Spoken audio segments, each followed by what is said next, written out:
our next speaker, David Banger, is an adjunct professor, author and advisor, and he's an internationally recognised innovator. He's a thinker and a pragmatist. His expertise lies in offering unique and succinct insights that enable organisations and their people to realise their technology and digital potential.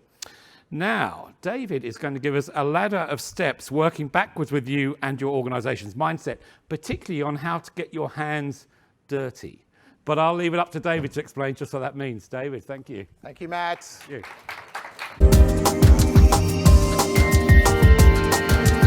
Whether it's data or whether it's content online, understand where your customers are interacting. Where they're interacting is where they actually have value. You need to understand that. And then how can you qualify that value to enable them to transact on it, which is the next step of digital. So if you just apply this to the Amazon model, Amazon identified that books was probably going to be a bit of a hit. People started to interact with the books. You can actually proofread a book. My book's on Amazon, by the way. And then they can actually, if they want to, transact on that book. They set up an ecosystem off the back of that, a technical platform to support it. I see a lot of organisations saying we need to have a digital platform, and then we're going to understand the market, and then we're going to take a product to the market. Don't start there. Start with the content and where people are going to interact and what people value. Because what you think they may value and what they actually will are different. Those people who are leading organisations who began their career pre-internet. We've got people working in organisations who've worked for the majority of their career within the internet. And then we've got 40% of our customers in 2020, next year, who only know the world of the internet. That we need to move from a state of transformation, constantly thinking about doing things to an organisation, but to create an environment of transition within it. Is a very big difference to create an environment of transition within an organisation as opposed to a transformation of doing something to an organisation. If there's one thing that you choose to do in the first step of your digital journey, is actually go back to your organisation and have the conversation with your teams about the type of work they're doing. Why? Because we keep on overlaying technology solutions so people can increase their output. We have to stop thinking that if we move to Agile, if we increase these technology solutions, we can actually increase the output. It's important, and it's an important part, but we actually have to get to one of the root causes of the symptoms of our business. And that is the amount of activities as a result of responsibilities in job descriptions. And I used to write them for 20 years. I loved it. You put in any additional responsibilities. I can get this person to do anything I want them to do. It's awesome. But we have to shift our mindset, and we have to shift some of our reward mechanisms to actually look at the value of the work. And the first piece of the value of the work that you can actually do within your organisation is to actually ask your people to rationalise the things that they're doing, to try and eliminate them. If they can't be eliminated, can they be automated or integrated? The demands are only going to increase, and the probability of the delivery of those special projects actually decrease based on some statistics. The work within your organisation is probably not going to be relevant in the next decade. And you need to understand how to innovate. And I dread using that word innovate. I dread putting it into my book. But when I speak to executives and I explain to them that not everybody in your organisation is going to be an innovator, they get it. And in actual fact, within your organisation, where do you ask the majority of your people to innovate? We're going to set up a value. We're going to communicate that to our population around innovation. And it just alienates everybody because we start asking them for something rather than enabling them. And really, there's different circumstances that we can actually have people step in and innovate within. And many employees will need to be involved in the digital world with tactical innovation. I'd expect suggestions from almost all employees around how they improve their work in the digital world that we're entering. but we want to provide those suggestions based on the problems that we have today so we don't take them into the future. Tactical innovation across many employees, this is what we should probably be asking them to look at. Just start at simplifying the tasks. Eliminate, then automate. Process, standardize. What is best practice across your enterprise? The reason that Uber was so successful initially is because there was so many fragmented local taxi customer processes. They solved the problem with a standard process. Intelligent data capture. And I meet a lot of organisations who tell me the volume of data they have, but they don't nearly enough talk about the insights they glean from that data. Encourage a diversity of thought.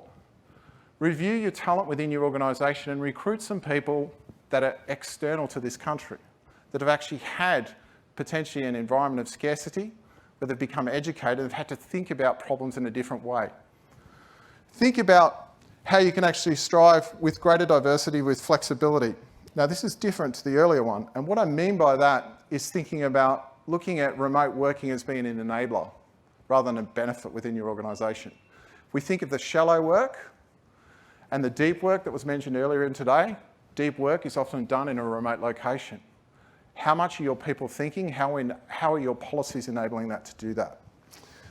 Ideas must be combined with business skills. That's why that solo explorer doesn't often get things off the ground.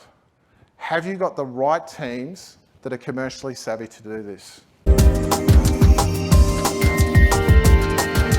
If you look at Thomas Edison, who invented the light bulb, there was 23 versions of the light bulb before he actually invented it. He commercialised the light bulb. He didn't invent it, he commercialised the light bulb. And we know that innovation actually requires a collective community. At Tesla, since their vision has remained the same, what it was 12 years ago, which is the inception of being a sustainable electronic vehicle for the mass market. And they've been really committed to the outcome. And they've had incremental steps. And I want you to think about this. If there's one thing you think about innovating in the digital world, think about initially going to market with a low volume product and a high margin. Low volume product and a high margin. Find a market who will pay for that. There may be only a select group of people, but think about that. And that's the Tesla Roadster, the first Tesla product. Probably nobody in this room bought it, but they did have a group of people that did 10 or 12 years ago. Then there's a second step, which is something that's mid-market. A higher volume model by taking the learnings from that experimental model in many ways and probably having higher volumes in sales with a little bit reduced margin. And Elon Musk talks about this, and he talks about it being the Model S. And then something happened when they set their vision about 10 or 12 years ago. There was a big move to families buying SUVs. And he said, we entered 2.5 in our plan, which is the SUV version in stage 2. And then he moved to stage 3, which is the Model 3. Understand what type of CIO you have. There's 3 types. At one organisation, I met many CIOs across Europe for about 4 or 5 years. There's a technical CIO that love talking to you about the data centre. Your eyes sort of glaze over after about a minute or two. I'm not going to ask you to put your hands up, but I can see people smiling. You know exactly who I'm talking about. And you know that actually giving them a business problem, it's going to be a stretch beyond. There's also the technical person that's been burnt by a couple of bad projects and want to outsource the risk to somebody else. And they're now a procurement specialist. And guess what? They've got your little vendor community working to a box. And anything you want to do digitally is going to be a change request. What does that equal? Expensive. Or you have a business CIO who actually wants to understand your business strategy, align a technical strategy to support that, and then facilitate groups working on these things in a digital way.